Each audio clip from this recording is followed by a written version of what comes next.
আসসালামু আলাইকুম, মল্লিক স্যারের অনলাইন কোচিং এ সবাইকে স্বাগত। আজ আমরা ট্যাক্সেশন ইন বাংলাদেশ বইয়ের আর্থিক পরিসম্পদ হতে আয়ের নিয়মগুলো শিখব। ট্যাক্সেশন ইন বাংলাদেশ বইয়ে অনেকগুলো চ্যাপ্টার আছে, অনেকগুলো অঙ্কের নিয়ম আছে। এর মাঝে কিছু কিছু চ্যাপ্টার আছে যেগুলো একটা বা দুইটা ক্লাস করলেও মোটামুটি নিয়ম শেখা যায়। এর মাঝে এরকম একটা হলো আর্থিক পরিসম্পদ হতে আয়। আজকের ক্লাসটা যদি ভালো করে করেন, দেখবেন আপনি এই চ্যাপ্টারের 90% নিয়মে শিখে ফেলছেন। যেহেতু গুরুত্বপূর্ণ একটা ক্লাস, যারা জুমে আছেন তারা একটু মেসেঞ্জার গ্রুপে লিখে দেন ক্লাস শুরু হয়ে গেছে। যারা লাইভে আছেন একটু শেয়ার করে রাখেন, তাহলে বা মেনশন করেন, আপনার বন্ধুরাও এই ক্লাসটা করে উপকার পাবে ইনশাল্লাহ। আর আমার কথা কি স্পষ্ট শোনা যাচ্ছে কিনা, বা লেখাগুলো দেখা যাচ্ছে কিনা, সেটাও একটু জানাবেন কমেন্টে।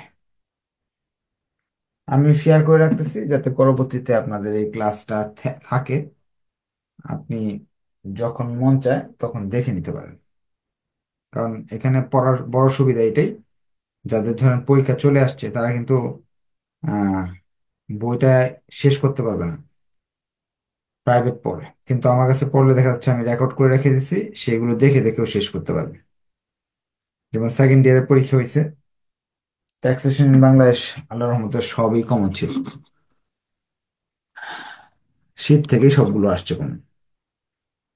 আমরা এখানে যে চ্যাপ্টারগুলো আছে এর মাঝে বড় প্রশ্ন সাধারণত এইগুলো থেকে আসে, এই যে এই চ্যাপ্টারগুলো থেকে আসে। বাকিগুলো ছোট প্রশ্নগুলো এখান থেকে এই পর্যন্ত আসে। এখন আজকে আমরা আর্থিক পরিসম্পদ করব। আর্থিক পরিসম্পদ হতে আয় ধারা 62 থেকে 65, এটা মনে রাখবেন। এখন এই অঙ্কর অর্থটাকে এটা একটু বাস্তবে বুঝে নিই। ধরেন অনেকের কাছে অলস অর্থ আছে, সেগুলো বিভিন্ন প্রতিষ্ঠানে ব্যাংকে রেখে দেয়, পরবর্তীতে সেটার সুদ খায়, সুদের মাধ্যমে আয় করে। তারা কিভাবে সরকারকে ট্যাক্স দিবে সেটাই শিখবো আর্থিক পরিসম্পদ হতে আয় থেকে। তা আমরা প্রবলেম ওয়ান করতেছি। এখানে বলতেছে জনাব হিমেল বা তানভীর এর 2022-23 আয় বর্ষে আর্থিক পরিসম্পদ হতে মোট আয় নির্ণয় করো। এখন আপনাকে, এটা সিকিউরিটি হলো আগের নিয়ম। এখন এই সিকিউরিটি সুদ খাতের জায়গায় লেখা থাকবে আর্থিক পরিসম্পদ হতে আয় লেখা থাকবে, এইসব লেখা থাকবে। যেই খাতেরই আয় নির্ণয় করতে বলবে তারা, আমাদের এরকম একটা ঘর করে নিতে হবে। প্রবলেম ওয়ান, এরকম টাকার দুইটা ঘর দিয়ে একটা ছক করতে হবে। উপরে করদাতার নাম, যে ব্যক্তি কর দিচ্ছে তার নাম, যে যে আপনার যে প্রতিষ্ঠানের অঙ্ক আসুক, যারই অঙ্ক আসুক, আমাকে এই করদাতা এইভাবে ছক করে করদাতা জনাব হিমেল, আয় বর্ষ,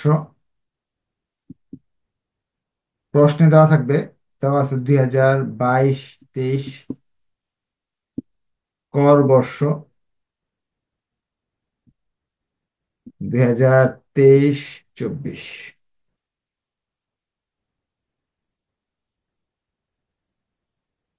এরপর আমরা কি অঙ্ক করতেছি সেটা লিখবো। আমরা করতেছি হলো আর্থিক পরিসম্পদ হতে আয়।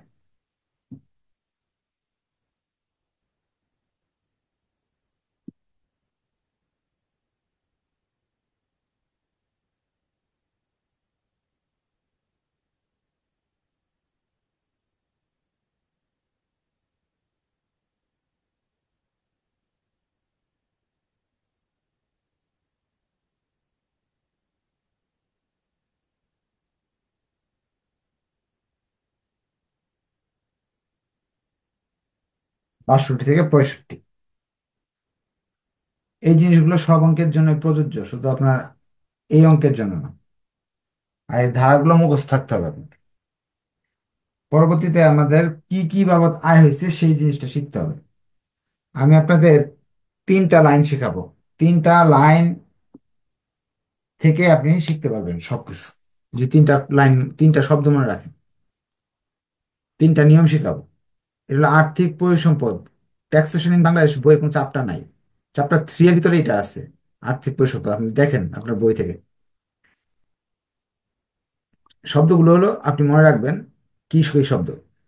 এক, কর মুক্ত। আরেকটা হলো জিরো কুপন, খাতায় লিখে ফেলেন। করমুক্ত এবং জিরো কুপন। করমুক্ত আর জিরো কুপন যে শব্দটা যদি দেওয়া থাকে তাহলে সম্পূর্ণ অকরধার্য, টাকা অঙ্কে আসবে না। হুম। করমুক্ত আর জিরো কুপন এরকম শব্দ লেখা থাকলে সেটা অঙ্কে আসবে না। Rule number 1। দেখি এনে দেওয়া আছে 10% কর মুক্ত সরকারি সিকিউরিটি 65 হাজার টাকা। আপনার সিকিউরিটির ভ্যালু, অর্থাৎ আপনি ব্যাংকে রাখছেন 65 হাজার, বছর শেষে লাভ দিবে, সুদ দিবে 10%। তাহলে এটা লিখবেন এভাবে: করমুক্ত সরকারি সিকিউরিটির সুদ, করমুক্ত সরকারি সিকিউরিটির সুদ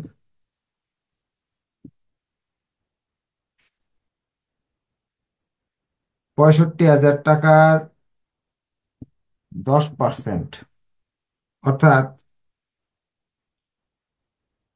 6,500 টাকা। এই টাকাটা অঙ্কে আসবে না। বাদ সম্পূর্ণ অকরধার্য। এটা মাফ, সরকার মাফ দিছে, কর মুক্ত, কর দিতে হবে না। এরপর এটা বুঝতে পারলে ওকে লিখে দেন, জিরো কুপন এবং করমুক্ত দিতে হবে দেওয়া থাকে যে এইভাবে করবো। ও সরি, আমি তো অঙ্কে তো এখান থেকে দেখে দিচ্ছি না, আসলে অঙ্ক এটা করতেছি। করমুক্ত সরকারি সিকিউরিটির সুদ দেওয়া আছে 3,20,000। আমি ভুল এন্ট্রি দেখছি। টাকাটা সে টাকাটা 3,20,000 দেওয়া আছে, আমাদের বের করতে হবে না। দেওয়া থাকলে তো আর কষ্ট করে বের করার প্রয়োজন নাই। 3,20,000 টাকায় মাফ, 1 টাকা অঙ্কে আসবে না। এমনকি যে নিচে, সবার নিচেটা করে ফেলি একসাথে। যদি প্রশ্নে এরকম জিরো কুপন লেখা থাকে, zero coupon,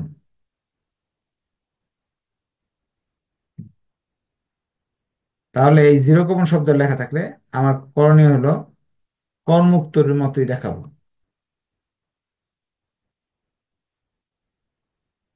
zero, zero coupon শব্দের অর্থ হলো কোনো সুদ হবে না। কুপন মানে সুদ, পাবেন না। বাদ সম্পূর্ণ করদার্য, এই যে এটার মতোই। এরকম কোনো আইটেম থাকলে অঙ্কে আর আনতে হবে না। বুঝতে পারলে একটু কষ্ট করে ওকে লিখেন, না বুঝলে কোশ্চেন করার সুযোগ আছে। এরপর তারা বলছে 10% অনুমোদিত বাণিজ্যিক সিকিউরিটির সুদ 5,000 টাকা। এখন এখানে, সরি, 50,000 টাকা অনুমোদিত। ও, এটা এটা দেখি নাই, ফোন নাম্বারটা বাদ দিয়ে গেছে। কর অগ্রিম সরকারি সিকিউরিটির সুদ হলো 95,000 টাকা। কর অগ্রিম, কর মনে রাখবেন, কর অগ্রিম, কর বাদ সরকারি, সরকারি যে কোনো কর মুক্ত ছাড়া, এই যে শব্দটা দেখেন, সরকারি, সরকারি শব্দ দেওয়া আছে। তাহলে নিয়ম, সরকারি যে কোনো সিকিউরিটি যদি থাকে লিখতে হবে কর অগ্রিম। লিখে নিয়মটা শিখে নেন। 95,000 গুণ উপরে 100, নিচে 95, 1 লাখ এখানে লিখবেন। কর বাদ কর অগ্রিম সরকারি, সরকারি থাকলেই মনে রাখবেন এই নিয়ম, টাকাটা লিখবো উপরে 100, নিচে 95। আর জিরো কুপন এবং কর, কর মুক্ত দেওয়া থাকলে সূত্র রাখবেন, যে টাকাটা আছে ওইখান থেকে সম্পূর্ণ অকর ধার্য দিব। কর অগ্রিমের ক্ষেত্রে অকর ধার্য দেওয়ার সুযোগ নাই, এইভাবে টাকা বাড়াই বাড়ায় নিব।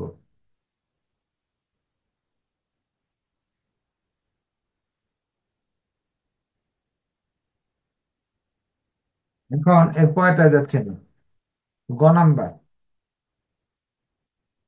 বুঝতে পারলে ওকে লিখে দেন, হ্যাঁ। এখন এটা যাওয়ার আগে নিচে খরচ আছে কিনা দেখবো। কর অগ্রিম সরকারি সিকিউরিটির সুদ আদায়ের জন্য 7,000 টাকা চার্জ করেন।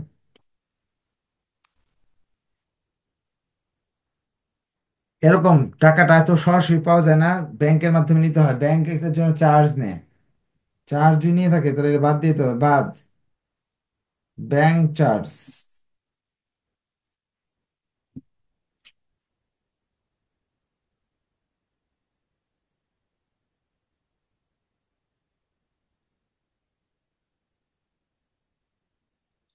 93,000 টাকা।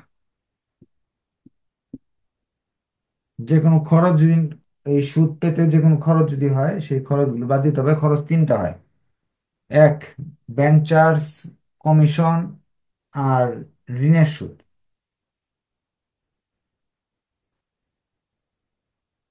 লাস্ট আইটেম আমাদের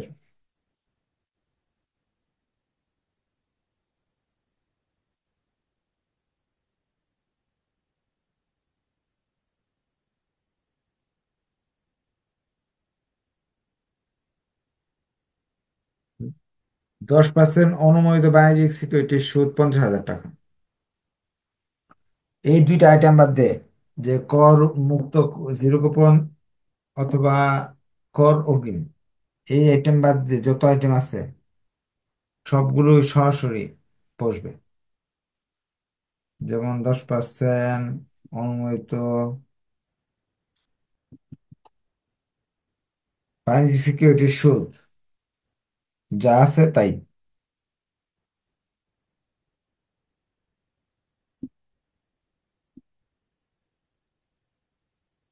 এটার জন্য আর কোনো সমন্বয় নাই, এগুলো যোগ বিয়োগ করলেই অঙ্ক শেষ। 50,000 না, 50,000, 1,43,000।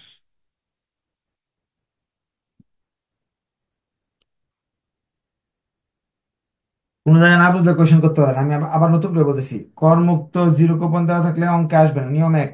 2 নম্বর, কর কর অগ্রিম কর বাদ সরকারি সিকিউরিটির ক্ষেত্রে উপর 100, নিচে 95। আর 3 নম্বর, অনুমোদিত বাণিজ্যিক সিকিউরিটি যে কোনো, এই দুইটা বাদ দিয়ে অন্য যে কোনো আইটেম আসলে সরাসরি বসে যাবে। শেষ অঙ্ক। কার কোন কোয়েশ্চেন আছে?